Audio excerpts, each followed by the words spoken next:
Yo, what's going on, everyone? Welcome back to another Elliott Wave analysis for Bitcoin. Please bear with me. I am still sick, so I'm going to try and get through this video without dying. Again, if you are interested in these Bitcoin video updates, however, please make sure to show your support by hitting that like button and subscribing to the channel.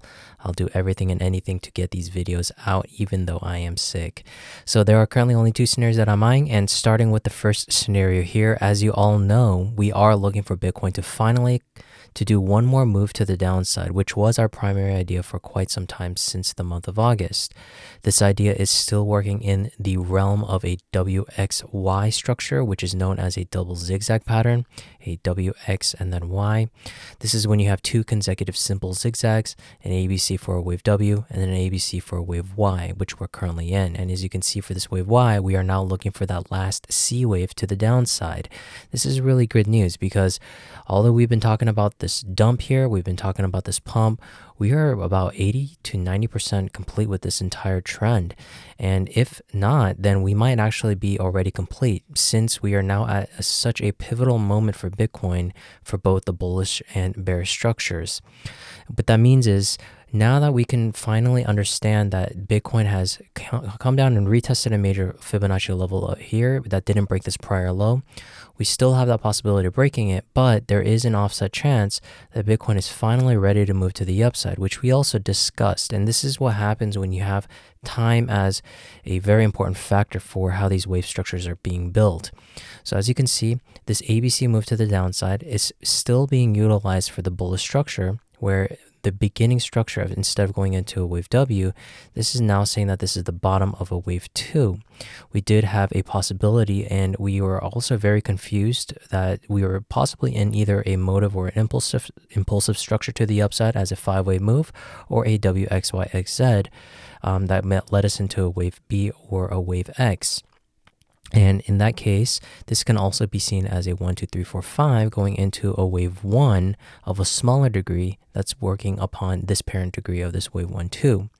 And in that case, we have a possible WXY that's being complete here. Now, the very important thing about here, from a bullish perspective, is that we now have a possibility of a new higher degree that is now being secured, which is going to also help resume the bullish trend.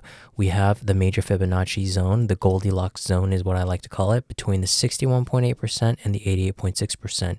These are all just hierarchies of Fibonacci retracement levels. The 78.6% is the square root function of the 61.8%, and the 88.6% is the same thing for the 78.6%.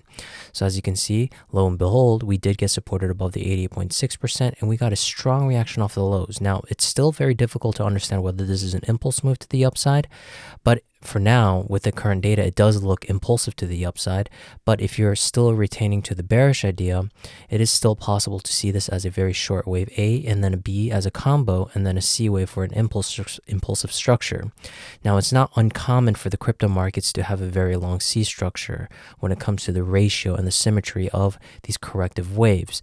It just happens in times of very strong pivotal moments, and also in times of low volatility and volume. And this is what we got. We got a very strong resolution to the upside, but very importantly, it's also important from a bearish perspective that we did also hit a strong Fibonacci confluence to the upside that gives us a very strong balance between the bearish and the bullish scenario. If you're looking at it from a bearish perspective, this Fibonacci Goldilocks zone is now being played, and this is going to be acting as resistance. So this is why this is still continuing the idea of this WXY structure. As in the other case, instead of seeing that Goldilocks zone, it's going to be eventually broken. We're seeing this as an impulsive structure. You're going to have another 1, 2 to the downside, which should give us that first wave confirmation. And then we should have another wave 3 to the upside that should eventually break this zone here.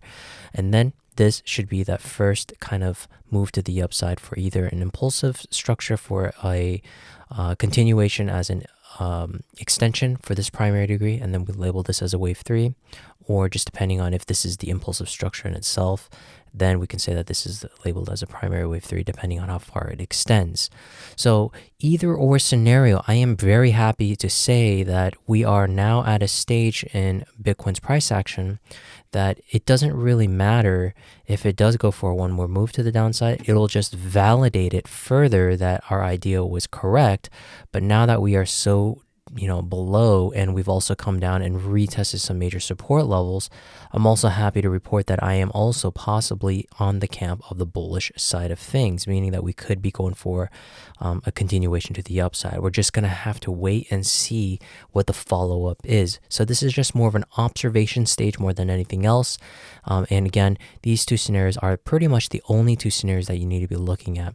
So comment down below, what do you think is going to be happening? Do you think it's going to be this scenario where you're going to see a WXY scenario and we see finally that one last move to the downside, and then we get that support at the $100,000 to the $90,000 regions, which was our primary idea?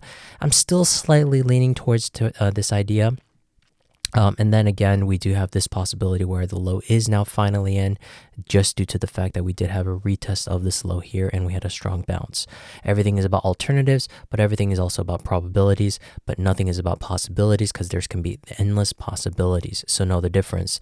There is only one or two high probable scenarios, which I just laid out, but there are many possibilities, and the Elliott Wave theory is helping us justify which is going to be the highest probability, and both of these scenarios are currently equal, distributively weighted at a 50-50 weight distribution.